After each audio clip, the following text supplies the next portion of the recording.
there, Miss Knowles here.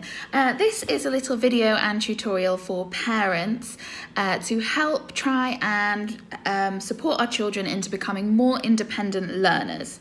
We are so aware of all the help and efforts that all parents and adults have been giving their children over the last few weeks, and we are so grateful for that, and we have seen the impact that it's had on the children's learning. So a huge thank you for that.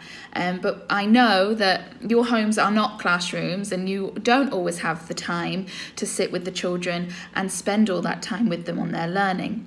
So I wanted to put together a little video of ideas as to how to help you to give the children a little bit more independence, take a step back, as well as some ideas as to what us as teachers are looking for online when they upload their learning to Seesaw, and things that we're not looking for when their learning is uploaded onto Seesaw.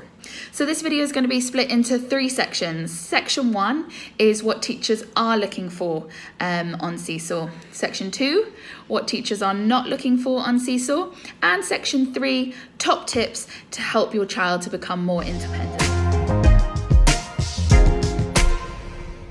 So, step 1, what teachers are looking for.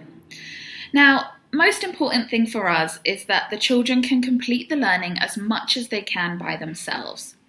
When we know that that might mean that there are mistakes and that the children might find this difficult, but the reason we ask children to have a go at as much as they can by themselves is because then it shows us where the children are up to, where they're at with their learning, and how we can inform our teaching for the rest of the week. By making mistakes, we can see what the children need to work on next, what our lessons need to consist of, and it helps us to pitch the learning based on the needs exactly of the children. So mistakes are okay because we can then correct them and help them to move their learning forward. We want to know what the children are finding difficult and what the children are finding easy, because again, this will help us with our planning and resourcing of lessons. If the children are finding it too difficult, we can make it more simple. If the children are finding it too easy, we can challenge them more. So we are looking to know whether they're finding it too difficult or too easy. We also are very aware that different families have different resources and different devices in their household. So of course we will make suggestions about how this learning can be presented. But of course, this is always to suit the child in the best way possible. So if it's easier for you to present learning not using an iPad or the computer, we are happy for that to happen, as long as it's uploaded and we can see it when it's completed. In the same respect, if a child would find something easier by completing it on the iPad, then that is also perfect. We'd also like to see children asking us for help if they need it.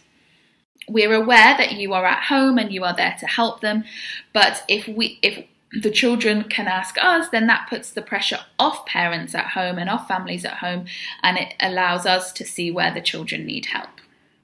So they're all the things that the teachers are looking for during this period of remote learning.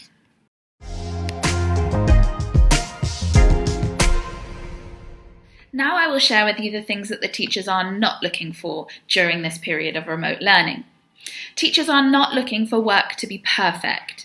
We are very aware that the learning that we are giving children is new learning. And just like in a classroom, we would not expect all of the children to achieve the learning straight away, first time, all the time. So mistakes are fine. Children not having perfect learning means that we've got next steps to go and next steps to take them. So we are not looking for a piece of learning with no mistakes. We're also not looking for the adults having to do a lot of the learning for the children. If this is the case, then we need to be aware of that and how we can support those children further. So if you are feeling like you are having to do a lot of the learning for the child, please send us an email and let us know, and we can re-pitch our lessons in order to suit your child. We're also not looking for all optional tasks to be completed each day. We are very aware that all children progress at different rates and complete their learning at different speeds.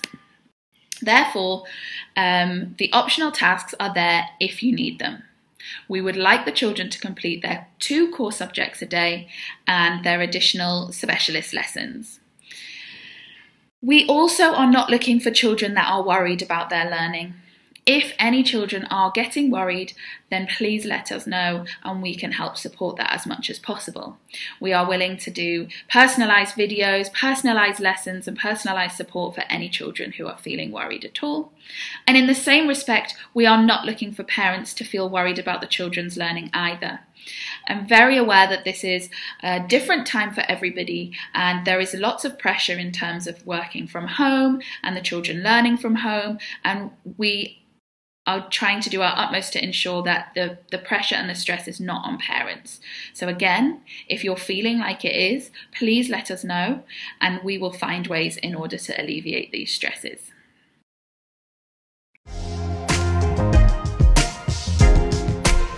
Here are some top tips linked to technology to help you support your child in becoming more independent. The children are given lots of learning opportunities on Seesaw. But actually, you're probably spending a lot of time ensuring they're using Seesaw correctly and making sure that they're uploading their learning. So why not take a step back from the learning for a little while and ensure your children can access Seesaw independently to alleviate some of the time and the pressure from you. Teach your children how to access activities on Seesaw independently. Find them, add responses and upload their responses as well. Spend time teaching your child how they can upload their learning to Seesaw. This is something that they've done a lot of in class, but we all know that when your children are using different devices and are in different environments, then this can look different for children. Spend time teaching your child how to ask for help from their teacher on Seesaw.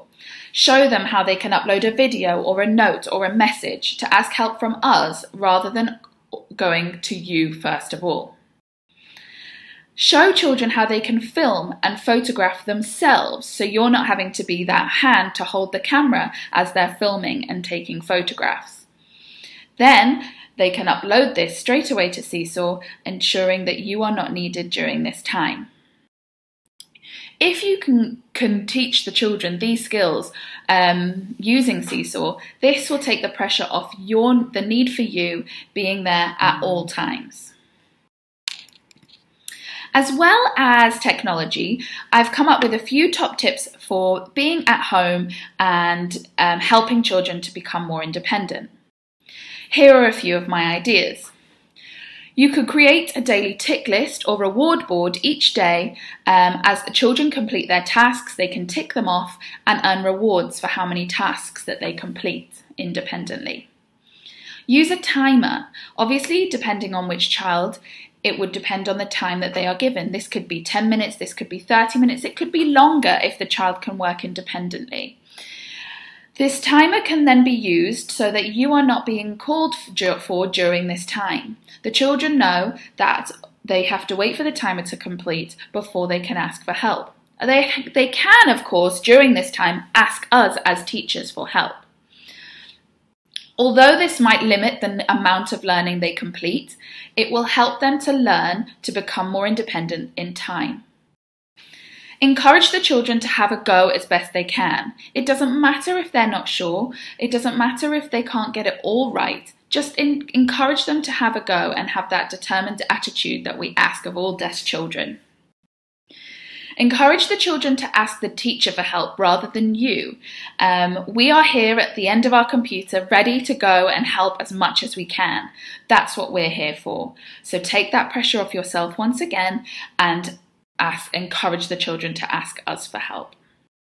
Use a reward chart each day to ensure that each task is completed independently.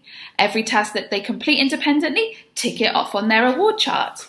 Use regular breaks to break up the learning time. If they know that they've got to complete one activity independently and then they can have a little break, then this will help the children and motivate them further.